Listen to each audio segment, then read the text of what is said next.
Hello, everyone, and welcome to Osquery Office Hours. It is March. Here in Boston, it is sunny. Hopefully, the weather is pleasant for whatever pleasant means for all of you.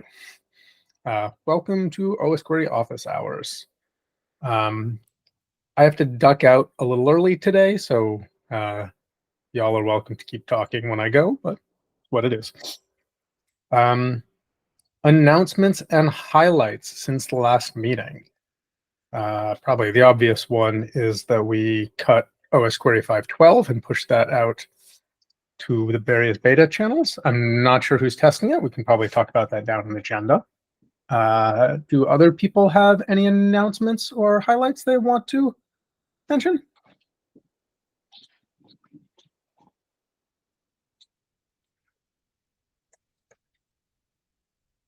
Okay. Next section of the meeting is an open section for questions, issues, PRs, anything people want to discuss that they didn't want to make an agenda item for. And maybe moving on to agenda, the only agenda item that I made was that we should maybe think about Osquery 512 and this recent bug report that may or may not be a blocker. Yeah, so we've been running Osquery 512 and not noticed any issues. So absent this, I would say we should release. I just looked at the agenda about half an hour ago and started looking into this issue that you mentioned in the agenda, or whoever it was that added that. Thank you. And I agree. I think we probably should try to resolve that issue before we ship. Okay. I don't have a good sense of how often this comes up. Micah from my team was digging into some of the sort of behaviors around in. There was a PR up. I think Stefano had some questions before we merged it, but I wonder if that changes. Like, this all feels query plannery to me, so I don't know if Micah's PR would address this or if it's just totally orthogonal, or who knows.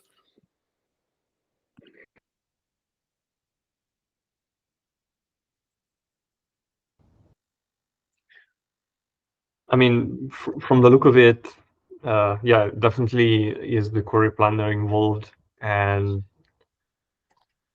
what I'm wondering is why it is sending again xfilter request, or why is it's calling xfilter without the constraint, even if it's there. Again, why the planner is doing this. I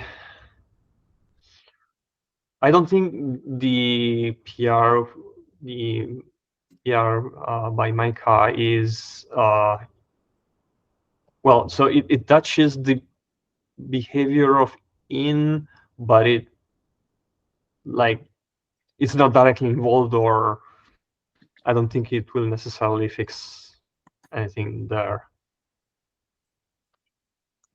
It's understanding, first of all, yeah, before that, why it is dropping the constraints which is marked as required.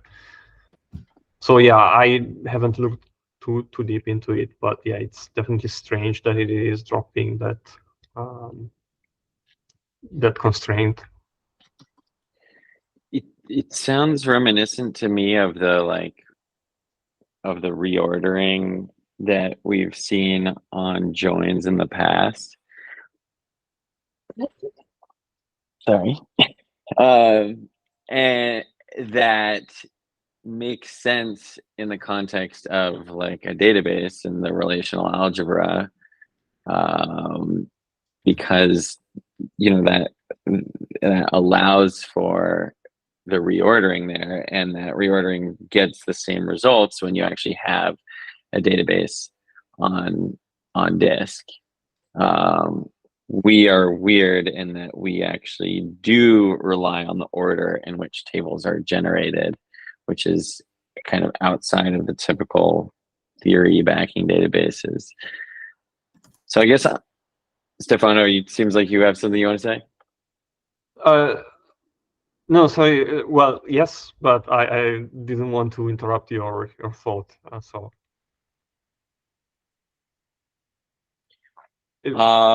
I guess I was just gonna say, I wonder if we have a way to control SQLite to ask it not to make this change by suggesting some weights for the table generations in some way, or Seth's laughing now. I'm laughing because this was a conversation we had 2 weeks ago or 4 weeks ago or something. Because Micah was playing with whether we can add weights to the tables so that we can affect the planning and join orders, which I think are generally interested in, but also a little worried about the scope and difficulty of doing that. So I'm mostly amused to have it pop back up. yeah. So I mean, yeah. So what I'm wondering, so the weight, I think what you said last time. So first of all, yeah, the weight. If you put them at a default and then only vary some of the table in very particular cases where the difference between the tables' performance is really visible, then yeah, definitely it should help. Again, when you have a table that is always fast, no matter how you query, basically, versus that other table that really needs to have a certain constraint to be, or well, it can be fast if you query it in a certain way. You can then set the weight to pretty low and makes a huge difference. But yeah, I'm not sure if you can go with the weight and like reliably and have the planner always do what you want in this case. This seems more, again, why it is dropping the required column. And so Zach, you were saying it makes sense in the relational logic, but what I'm thinking is more than the order, what SQLite might think it's the same is to query the table without any constraints, so it gets all the data from the table, and then it does its own filtering, which though it's not something that we maybe we are not correctly supporting, basically.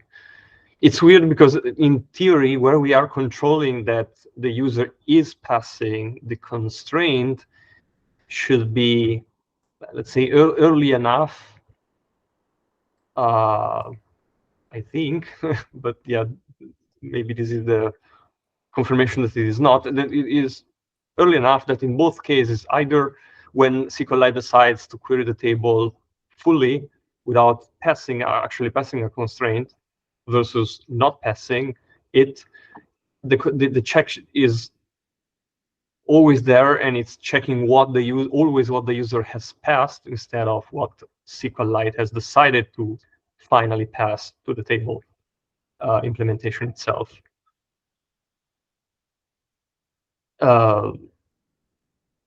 So yeah, my understanding again was that check that we added really controlled the SQL that the user have written instead of what SQLite then decides to send. So I think that's where is our misunderstanding or general issue.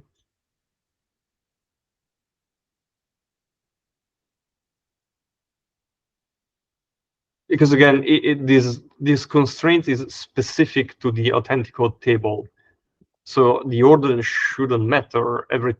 Even if there is another table being queried, but if the table has no constraint or required columns, there should be no issue. But yeah, maybe a question. What was your? Oh, sorry. Go ahead. Any chance this is a SQLite bug?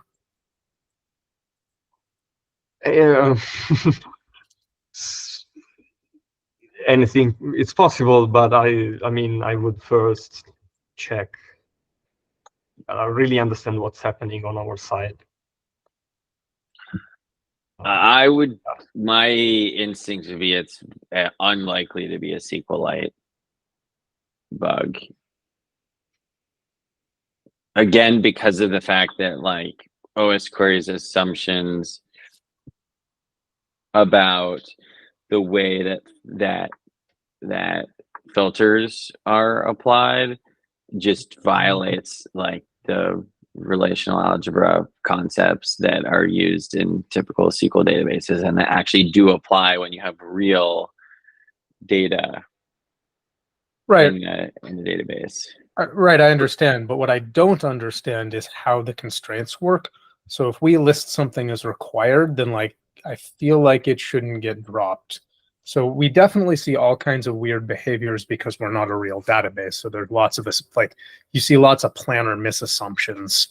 But that, as The when you required columns are described at like an OS query level. They're not at a SQLite level. it. SQLite like doesn't know what's required again because there's no point that there's no concept of a required column in a typical SQL database. I mean, if that's true, then this is a little intractable. Yeah, I mean, in the past we have suggested things like instead of doing join, do cross join, which tells SQLite it's not allowed to reorder queries. Now, I do think it seems problematic that in clauses might stop working. It's hard.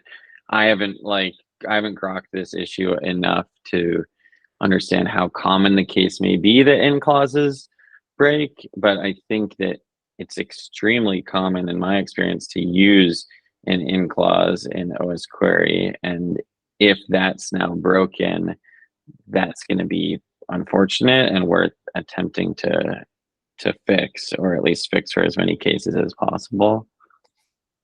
Right. That's some of why I wasn't sure if Micah's PR would work, because Micah's PR is about changing the way the Xfilter stuff works with the in clauses. It would be interesting potentially to try this query with Micah's PR and see whether the behavior is more or less like one would expect. I think this, so I do not understand what's happening down at this layer. Like I understand the theory, but not the actual code paths. And the thing that, that I want to pick out of that feels worrying is because we actually have column requirements. Some columns are required because of the nature of the beast. How do we, is there a way that we can reliably get that into SQLite? And I don't know if there's any changes we can make to how sort of the filter stuff works, or if there's rope we get if we move away from eponymous tables, or sort of all of these bigger questions there around like SQLite has a fairly rich plugin and generation ecosystem or set of functions, and I don't know if we're using it correctly.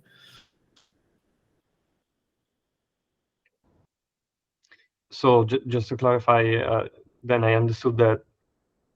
Yeah. So I forgot that. True. The required attribute is not in SQLite. So I understand now what you mean with order. So yeah, it seems then that SQLite decides to query create a query with the whole all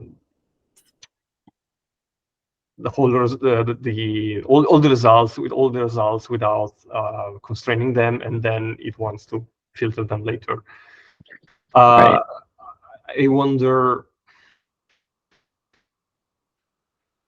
I mean, the only way I think to inject our own logic in that is then, yes, we wait in the sense that as soon as we detect that there is a query that is querying a table that's not that does not contain a required column, we give the lowest cost, basically, so that it doesn't select it. But then we also have to detect So if we do that, then we are removing, right now, we would be removing the constraint, like the check of please immediately error out if you're trying to query that table without the constraint.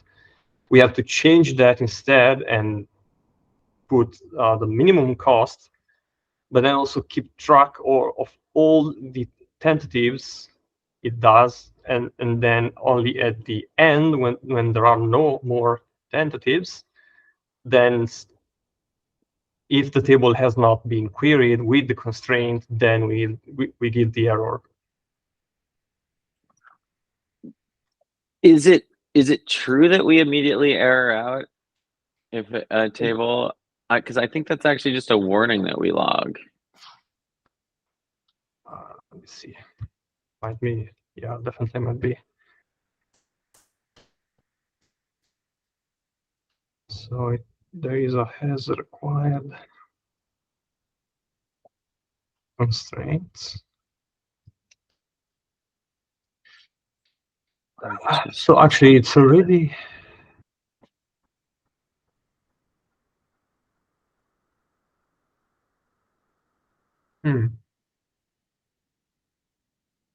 So the cost is already at not at the minimum, but correctly at the maximum. Though there's also that the has required columns. Okay, if the table has a required column, yeah. You're saying that the cost is already set to the maximum if the table has a required column? Yes, but then there should be, I think there must be somewhere else, because where we are writing the warning itself, there is where I think we are just returning back. SQLite's query planner is also probably free to ignore the weights when it thinks that it can do better ignoring them. Yeah, right. Yeah, true.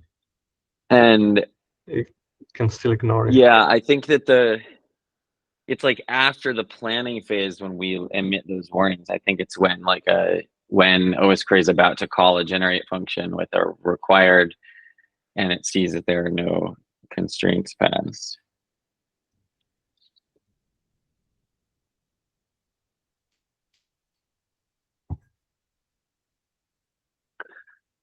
Oh, yeah, my bad. True. It's I mean, X filter.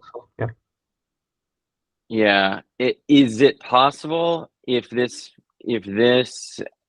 commit that the reporter mentioned is the one responsible for this, is it possible for us to just patch out this commit essentially and see if that keeps Osquery working as it used to?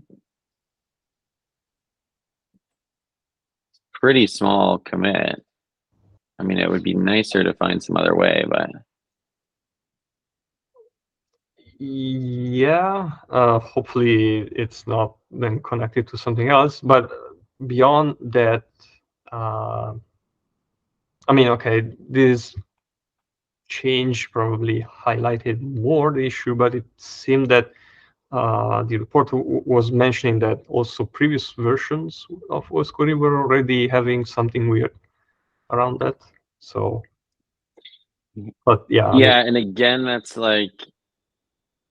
not surprising to me because there's, we've already been aware of the join reordering issue for a long time, and effectively these kinds of expressions can usually be rewritten to each other, and I think that the query planner does effectively do those kinds of things in order to try to find optimizations. I guess the biggest concern to me would just be that we're talking about a regression in the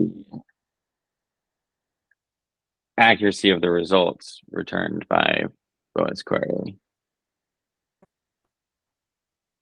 And yes, we know that and we can't even enumerate all the possible cases in which the results would be unexpected, because there's an infinite number of possible SQL expressions.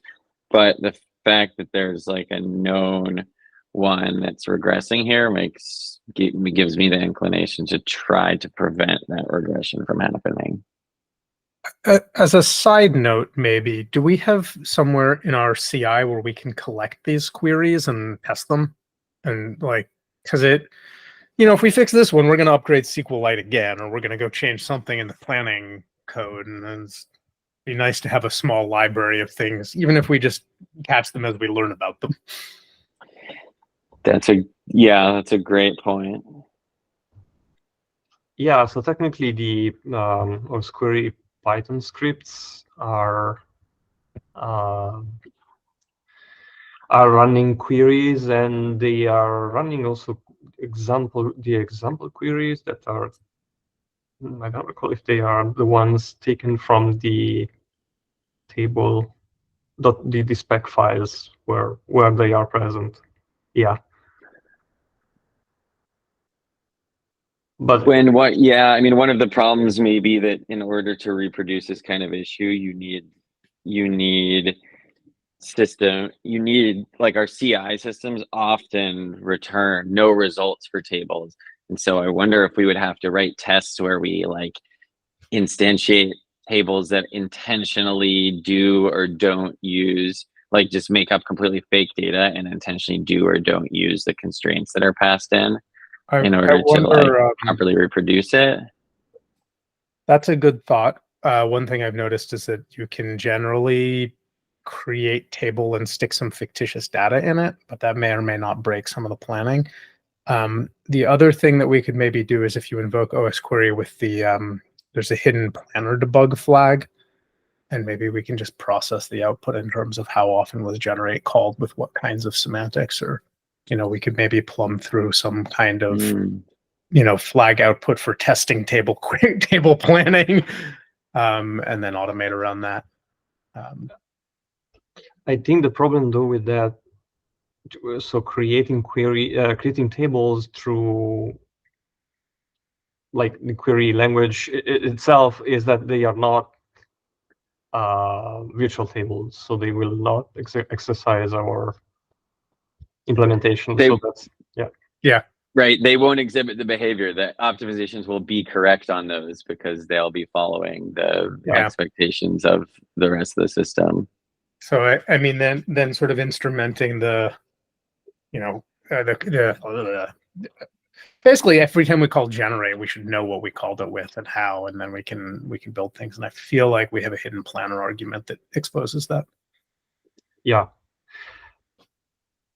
But so go ahead, Stefano. So just to try to understand what we are trying to test. Are we trying to test because for this specific issue of the required column, given that there is an output, it might not be as structured, let's say, as receiving a C++ result, but we are already in Python, so we have to do string parsing. So there is an output that the SQL query gives us to distinguish from a pure empty result. But yes, in the other cases, if we want to also test any other inaccuracy, that needs you need to know what you have passed, and you have to have the virtual table on the other side also.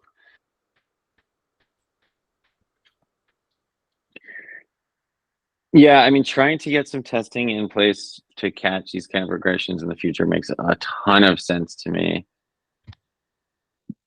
But I guess the thing that really just keeps popping on top of my mind here is like, how do we release 5.12? Like, is it possible for us to patch out this change in the SQLite amalgamation or something? Back out the SQLite update? I suppose we could potentially do that. We'd probably need to look if there are any like CVEs that are relevant. Yeah, so I did update you to that, but I think one of the CVEs, let me see, one of them was connected to a feature that I don't think basically anyone uses, and this is something we have active. It's sessions, so you can save sessions through, but actually you have to do that through C++ anyway, so you would need to do that through extensions. So I guess that we can simply say that we do not care, since like for our stream we are not making use of that functionality, and it's, I don't know how much it is useful anyway for even for the Osquery extensions.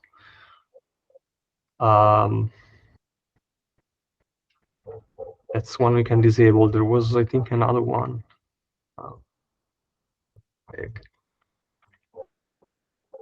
Trying to find it.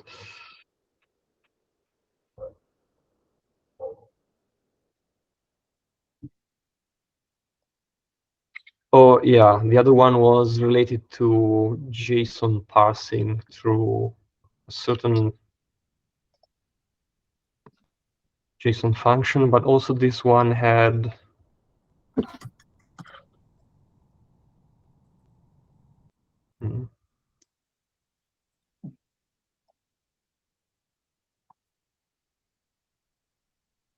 I seem to recall that this one was when you had to parse JSON directly, like through SQL, or even actually write a JSON file, JSON set. Yeah, I mean, both functionalities seems a bit weird to be used. So in one case, so the session, like we can build SQLite without it. For the JSON one, I think we can put some we can block the calling those functions through the pragma, how we did in the past for other functionality. And I mean, do we have a sense of what the difficulty level would be to do a patch to the SQLite amalgamation? Okay, I have to drop off. Yep. I am in support of getting 5.12 out in whatever ways y'all need to. I hope I don't inadvertently end this meeting, and feel free to put any other things you want into the notes. It doesn't usually end it when you leave, Seth. I'm just saying. Yeah, Stefano and Alessandro, like I know you guys are way more familiar with the CMake, and I know in the past in Osquery we've applied patches to our libraries. I really don't know how that works. Do you? Yeah, no, definitely. So no, yeah, the patch system is it's not a problem. Actually, SQLite in our case is copy basically. So there's another repository that the Osquery Foundation owns, so it's on GitHub, and we could directly modify that, making a note that we have reverted a specific commit.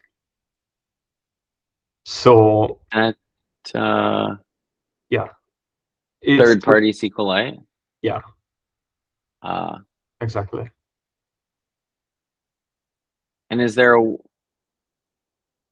like, then what would happen the next time that we update that?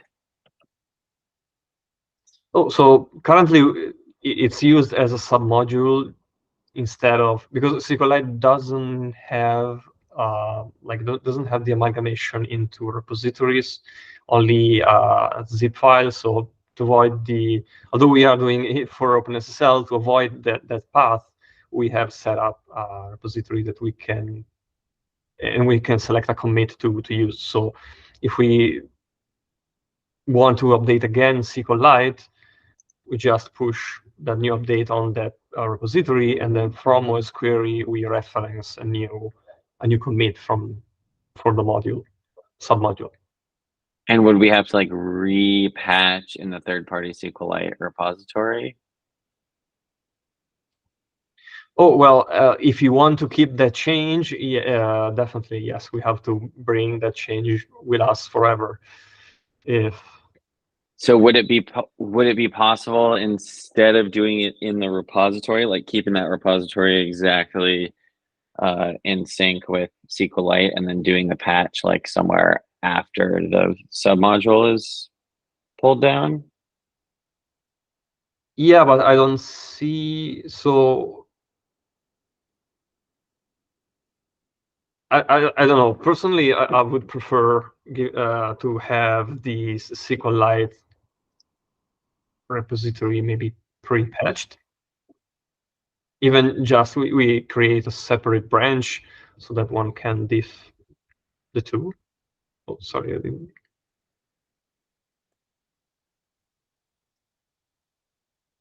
Oh, yeah. So they were not huge, and they were on functionality that were likely unused. And one was again around the session record, which is a functionality to save some state about um, the tables. Sorry. And the other one was around being able to use a function, a SQLite function, through SQL query to parse a JSON and then modify said JSON through, again, other functions. So there are functions like JSON set, JSON replace, and things like that. And also that has had an issue.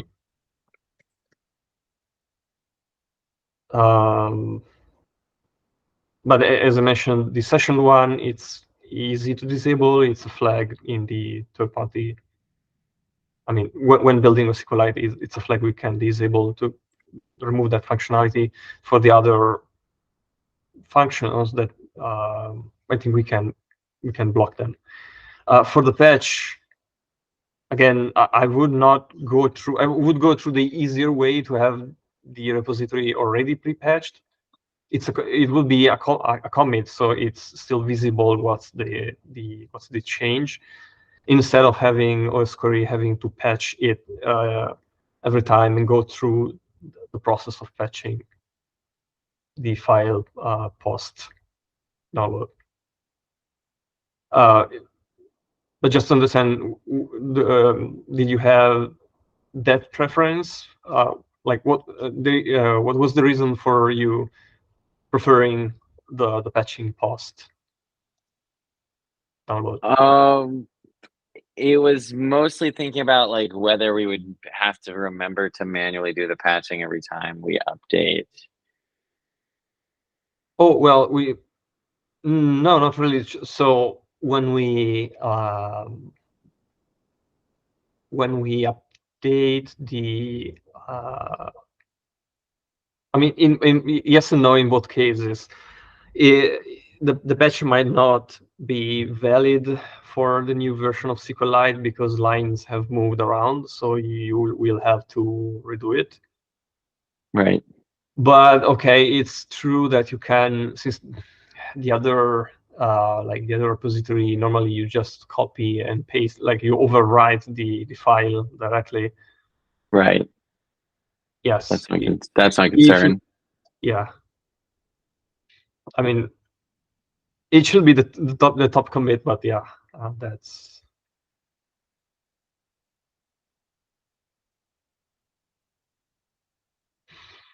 I mean, sure, yeah. We can try with the separate patch. I think my only other concern, I'm not sure if that's like it seems only an optimization, but I'm not sure if it has other impacts in the SQLite logic. Yeah. Yeah, and that's something that would probably need to be evaluated further.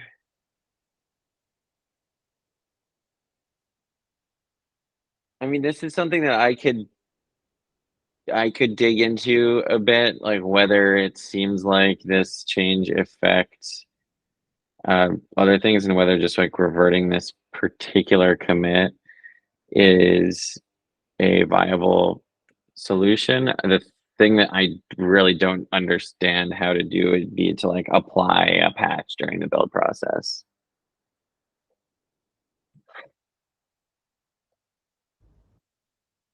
Yeah. Do we have any like examples of that I could follow? Oh yes. So there is the, let's see. I think it's not Thrift, maybe OGS. I have to check. I did it. Yes, if you look at the OGS library. Okay. So yeah, first of all, the patch basically has to be taken. You can do a git diff from the inside of the submodule, like the root of the submodule folder. You save that the output as is in a .patch file, Okay. and then there are like three things. The first, well, you have to place the .patch file under the library folder. So in this case, you have CMake source, well, libraries, CMake source OGS, and then you have this folder named patches. Yeah. But then also inside SRC source, because that's the folder where the submodule normally is placed. So patches SRC under the library folder. There you place the patch file. This is, Yeah, I see that for the OGS. first step. The second step, one of the other, like in whatever order, the CMake lists.txt has to be changed, but only one line. So where we are setting the library root variable library underscore root, it has to be changed to dollar, well, the expansion of the CMake variable, but the CMake variable is named all caps Osquery underscore the name of the library, which in this case then will be SQLite. Yeah. It's normal casing, and then underscore root underscore dir. And again, yeah, there's an example at the top of OGS. You can see that, and that's the only change you have to do there. In theory, it should be all. And then automatically the patch files will be picked up. Actually, sorry, no, wait. Good thing I looked at the CMake to actually remember this. Sorry, I recall that since this is a repository, we are actually importing it into CMake as it is with add subdirectory. So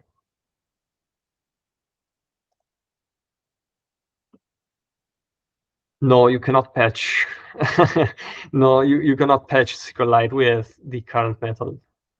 We do the method we use for the other libraries. Forgot Wait, about because why? because so there's an additional. So the issue is that how we say which files to compile is controlled by, here for SQLite, is controlled by the submodule itself, while normally we have our own CMake lists file, which lists all the files to compile. And the trick is that when you are, so not normally CMake, when there's no patch, it uses the source file from the source folder. But then when there is a patch, it copies the source file to the build folder and then patches them. So Okay. that's why that previous path that I was explaining of changing that library root variable so that it knows there is a system inside to set that variable, but that other variable or query and underscore, etc. And there you have the build folder path, which contains the source that is patched. But then again, here the CMake list for SQLite is not the one present in Osquery is not the one listing and saying these are the source file. It's the third-party library, third-party SQLite it's the repo. one in the repo, in a separate repo. So I mean, yeah. So would it be possible then to like copy that stuff over into the main Osquery repo and use that instead of the third-party repo? Yeah, maybe. Yeah, we would have. Yeah, would have to change that and remove basically. Yeah, all the logic, all the CMake logic, and keep it as source code only. Yeah. Yeah, I honestly I don't recall why it was why it was split like this necessarily. Maybe maybe because so that repository was self-standing and you could compile it separately. But I mean, I don't think it's being used on its own, and it's or anyone has any interest. So yeah, we can change it so that it only has the source code and the logic. All the logic is in Osquery. Yeah. Mm-hmm. So Okay, and then there's still the question yeah. of whether reverting that patch actually does what we want. Yeah. I mean, okay, yeah. That for that one, I looked again. Sorry, I had doubts, but yeah, I see it's really small. I don't think it doesn't. I don't think it has any other effect. I mean, side effect with any other change they did. It will be really strange. So I think that can be reverted. Yeah.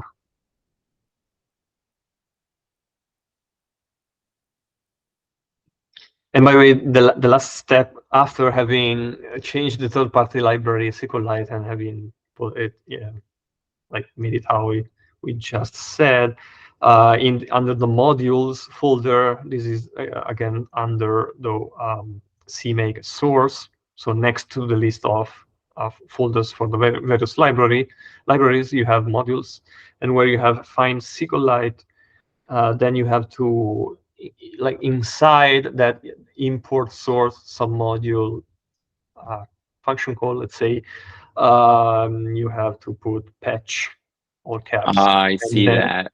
src And path. find But OGS.cmake. Yeah. Just to let him know that he has to patch.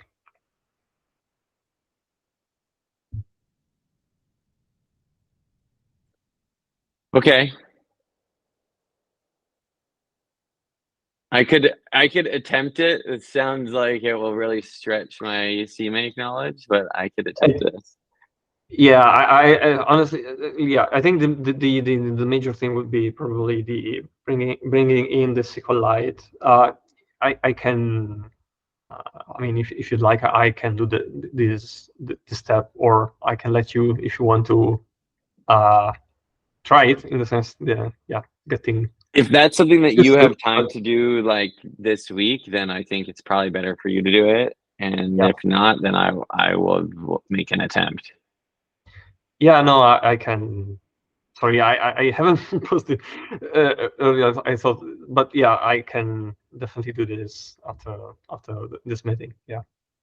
Okay. Yeah. Thank you. Then let me know, and I'm happy to like help look into testing whether applying that patch actually does what we expect, and should just kind of think more about what the changes are. Yep. Thank you, Stefano. Lucas asks, why is it in a separate repository? And I think it's because we import all our third-party dependencies through separate repositories. Yeah, and I think I heard Stefano say the reason why SQLite we actually host ourselves is because the SQLite project doesn't offer it in a Git repository. Yeah, correct. Right, but is there any reason why we kind of move it to the main Osquery, like repository?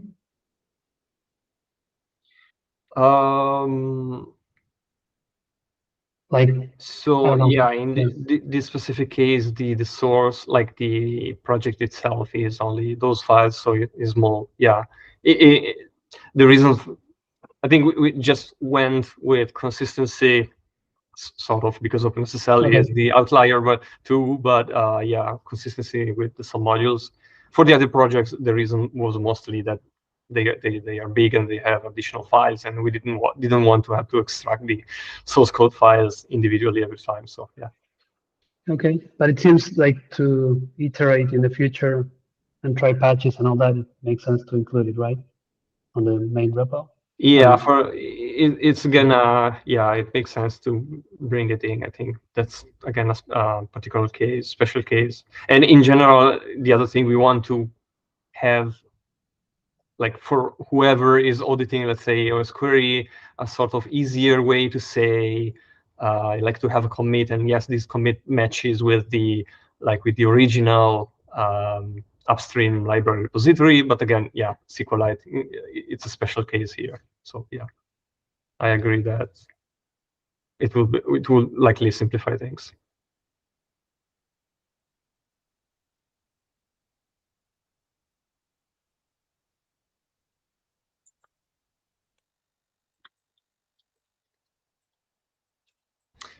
I'm just noting that you're going to look into the patching option. So out of curiosity, like the three options I've heard are delay, 512, downgrade, SQLite, right? But then that's the risk of having some CVEs. And the third option is to patch SQLite, right? Those are the three options, as far as I can see. I mean, there was the option to disable the functionality that cause the CVEs, but yeah, Okay. it might, I don't know, not be. So for one of them, I know it's just, again, a line to be removed. For the other one, I have to remember exactly what it has to be disabled and how. I think we have some pragmas that we execute every time, like at Osquery start, to disallow some keywords. But yeah. Right. I have a memory of there was some other CVE that we used this functionality before where we disabled some certain keywords. I mean, I'm also, if it's a lower level of effort and that helps us get the release out quicker, I would also totally be open to that approach. But I guess I don't have a great understanding of what the level of effort is on this patching. I guess it sounds like, Stefano, if you know what to do, it's maybe not that big, and it's maybe more future proof. Because we know we'll have to upgrade SQLite at some point. Yeah, no, so I think that so again, disabling the session functionality seems to be easier. I always have doubts, but honestly, this session functionality, I don't think anyone is using. It doesn't. I don't know. Again, it doesn't make sense in the context of Osquery. The JSON one, I am blanking on some details, but again, with the pragma, it should be easy enough to disable them, and I can determine, I think, that pretty quickly. And the fallback at this point, I could be changing how we do the third-party library. repository. But I think that we might want to just change in the future the third-party, if we don't do it right now, the third-party library SQLite repository, so that it's not anymore a separate repository, and we bring in the source code in Osquery directly.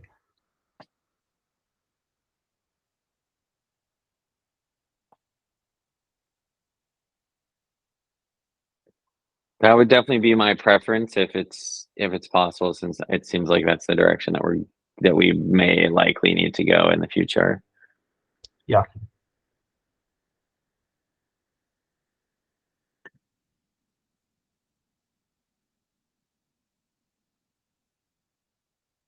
Yeah, in the end, I mean,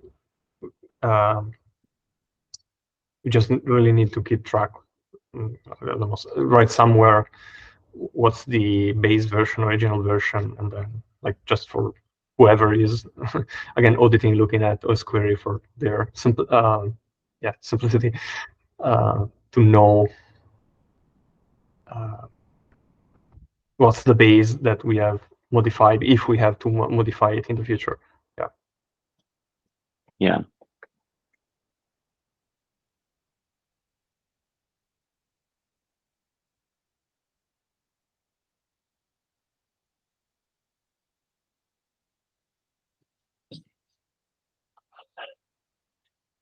Yeah, so again, I'll try, I think I'll try first with disabling the problematic functionality, and also reverting, because of reverting the version, otherwise.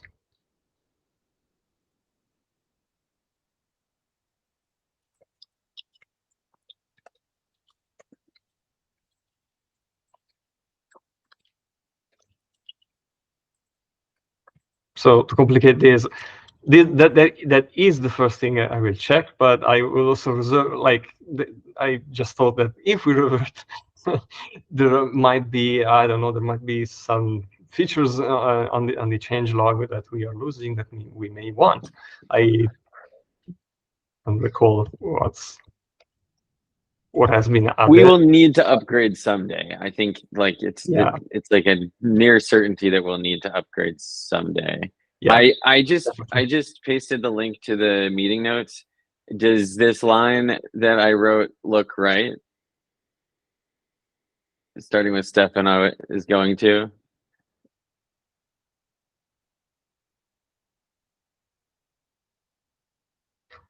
Okay. So right now I was actually proposing the opposite. Like the patch to revert is the fallback, but thinking, man, I don't know, because there are so many, like, there are many unknowns right now. They really seem similar in difficulty, honestly. But the problem is that reverting means we are losing maybe something we are interested in the newer version of SQLite, while the patch is just less impacting for the functionality of SQLite itself. So yeah, let's go. Sorry for changing this the third time. Let's go with the patching, and that's it. It's not an issue. Okay. Yeah. Sorry. Thank you. Yeah.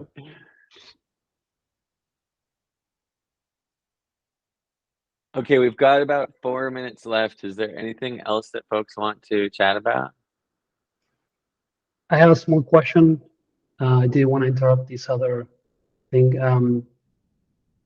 There's this issue that we discussed. Give me a sec, I'll paste it on the discussion, sorry, in the chat, and maybe somebody can add it.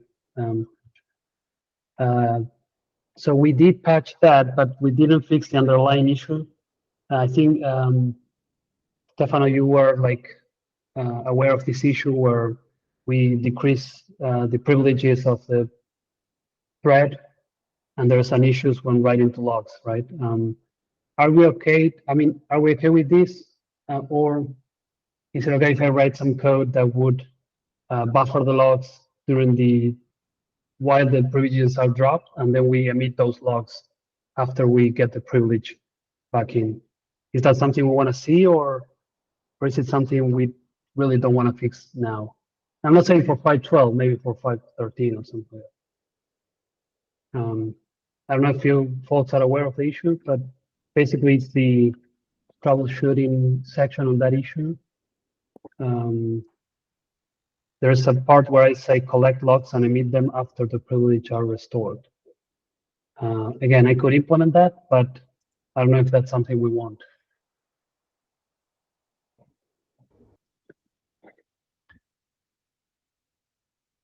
So, well, fixing it, I mean, it makes sense to me that it has to be fixed in some way.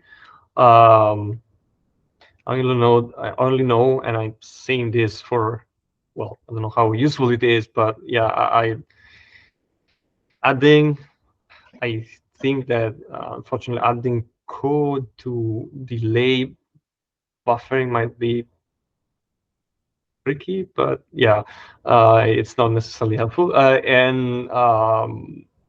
But otherwise, so No, yeah, just it sounds a bug. sorry. Yeah. Yeah, I meant just instead of emitting the logs right away, we just keep them in memory until the privileges are restored. I'm not talking about messing up with buffering and all that. Just keep them in memory, and then when it's restored, you send them. Something simple that would, fix the bug actually. Yeah, but the problem is,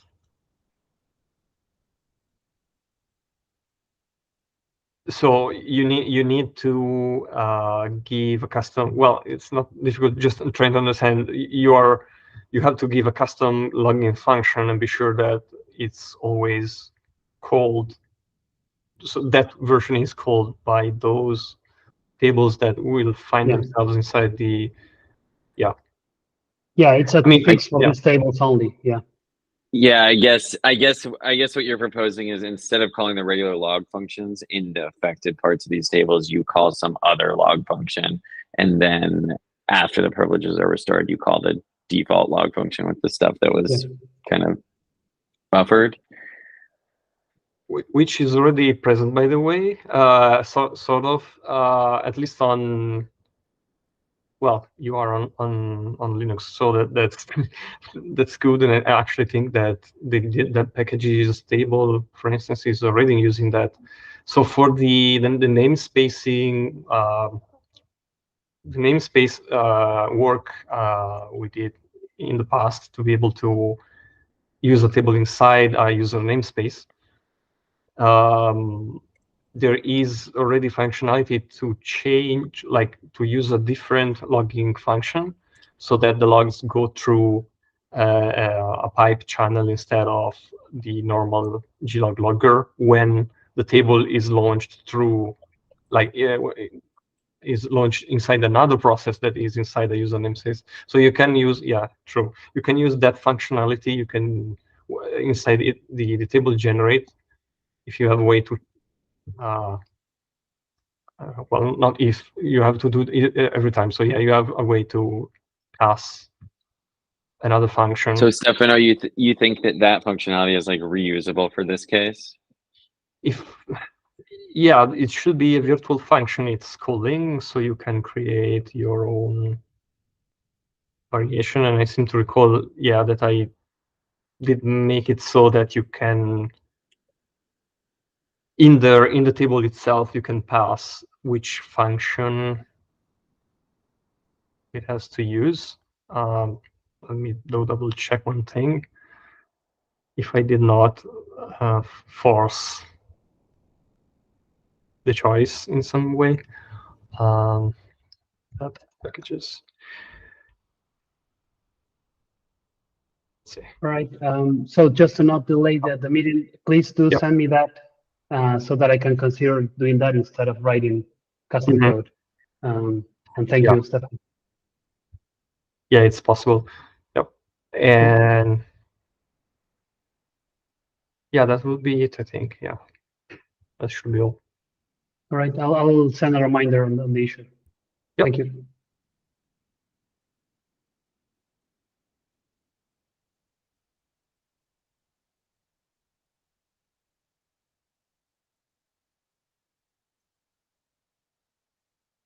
Okay, then I guess that's all. Right. Sorry guys, I just had to talk to someone else for a sec. Did you agree to try to use the functions that Stefano was talking about? Okay, awesome. Yeah. That sounds good to me. Great. Thank you. I That's- noted it that's all. in the minutes, and thank you everyone. I guess we'll wrap it up here. Awesome. Okay. Cool. Have a great couple weeks, y'all. Bye, folks. Bye.